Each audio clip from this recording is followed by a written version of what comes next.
जल प्रवाह पावितस्थले कलेवलम्ब्य लम्बितां भुजङ्गतुङ्गमालिकां टमट्टमट्टमट्टमन्निनादवट्टमर्वयं चकार चण्डताण्डवं तनोतु नः शिवः शिवम्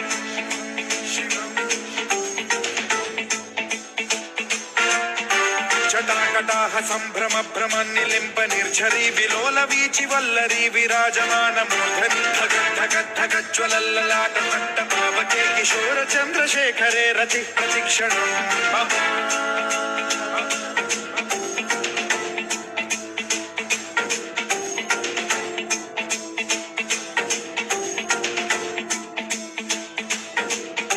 धराधरेन्द्र नन्दिनी विलास बन्धु बन्धुरस्फुरद्दिगन्त सन्तति प्रमोदमान मानसे कृपा कटाक्ष धोरणी निरुद्ध दुर्धरापदि क्वचित् दिगम्बरे मनो विनोदमेतु वस्तुनि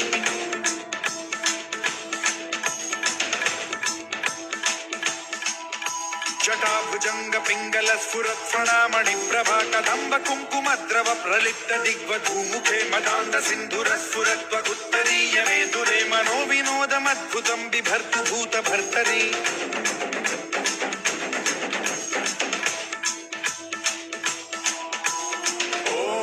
ॐ नमः शिवाय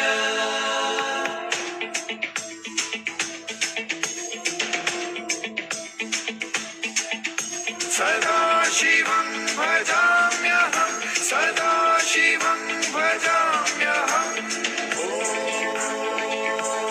नमः शिवाय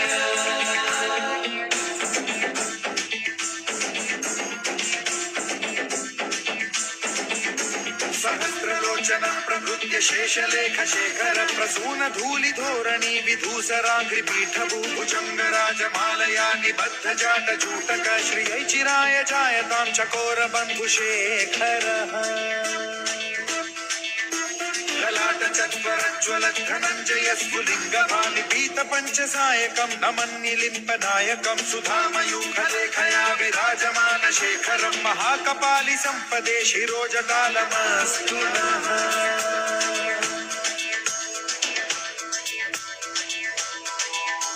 कराल भाल पट्टिका धगद्धगद्धगज्ज्वलत् धनञ्जयाहुतीकृत प्रचण्ड पञ्चसायके धराधरेन्द्र नन्दिनी कुचाग्र चित्रपत्रक प्रकल्पनैक शिल्पिनी त्रिलोचने रतिर्मम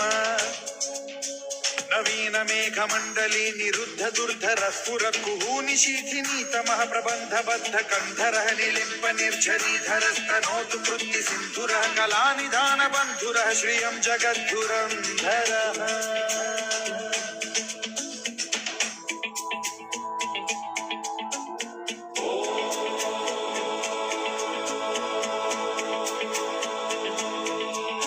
प्रफुल्ल नील पंकज प्रपंच कालिम प्रभावलंबि कंठ कंदली रुचि प्रबद्ध कंधरं स्मरच्छिदं पुरच्छिदं भवच्छिदं मथच्छिदं गजच्छिदान्धकच्छिदं तमन्तकच्छिदं भजे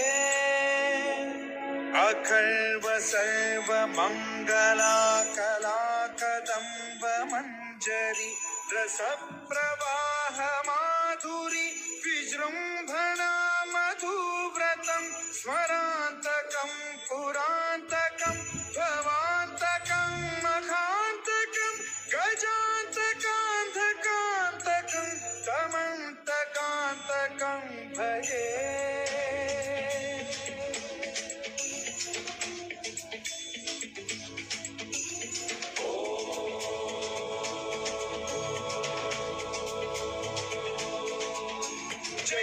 प्रविभ्रम भ्रमद्भुजङ्गमश्वसद्विनिर्गमत्क्रम स्फुरत् कराल भाल हव्यवाढ्यमिद्धिमिद्धिमिध्वनन् मृदङ्ग तुङ्ग मङ्गलध्वनिक्रम प्रवर्तित प्रचण्ड ताण्डवः शिवा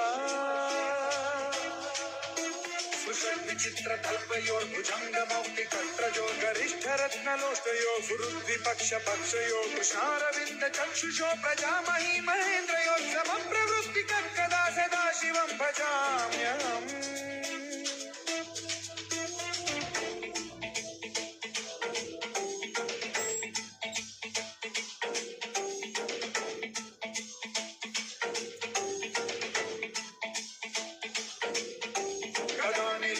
निर्झरी निकुञ्जकोटरे वसन्ति मुक्तदुर्मतिः सदा शिरस्थमञ्जलिं वहन्ति मुक्तलोललोचनो ललाम बाललग्नकलशिवेति मन्त्रमुच्चरन् कदा सुखी भवाम्यहम्